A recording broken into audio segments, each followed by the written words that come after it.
আজ ছিল আমাদের কলেজে সোশ্যাল প্রোগ্রাম। আজকের গোটা দিনটা কি করেছি, কেমনভাবে কাটিয়েছি দেখতে হলে শেষ অবধি ভিডিওটা দেখতে থাকো। তো hey everyone, welcome to a mini vlog. আশা করি তোমরা সবাই খুব ভালো আছো। প্রথমে একটু এনার্জি গ্যাদার করার জন্য চলে গেছিলাম চা খেতে, তারপরেই ডাইরেক্ট চলে আসি কলেজে। এখানে দেখতেই পাচ্ছ সব ফাংশন শুরু হয়ে গেছিলো।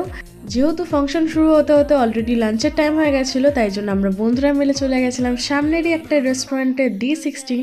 এখানে এখনও যারা যারা তোমরা আসোনি তারা এসে ভিজিট করে যাও। খুব সুন্দর অ্যাম্বিয়েন্স, আর অবশ্যই খাবার দাবার তো ভালো আছেই। তো দেরি না করে অবশ্যই তোমরা এখানে এসে ভিজিট করে যেও, আশা করি তোমাদের ভালো লাগবে। তো যাই হোক, এখানে লাঞ্চ কমপ্লিট করে নেওয়ার পরে আমি আর ইন্দিরা বসে একটু গল্প করি, তারপরেই চলে যাই ডাইরেক্ট আবারও কলেজে। আর এখান থেকেই শুরু হয় কলেজের মেইন প্রোগ্রাম। সেদিন ছিল ইমন চ্যাটার্জির লাইভ পারফরমেন্স। আমাদের তো সবার খুব ভালো লেগেছে। আজকের ভিডিওটা তাহলে এইটুকুই থাক, দেখা হচ্ছে একটা নতুন ভিডিওতে।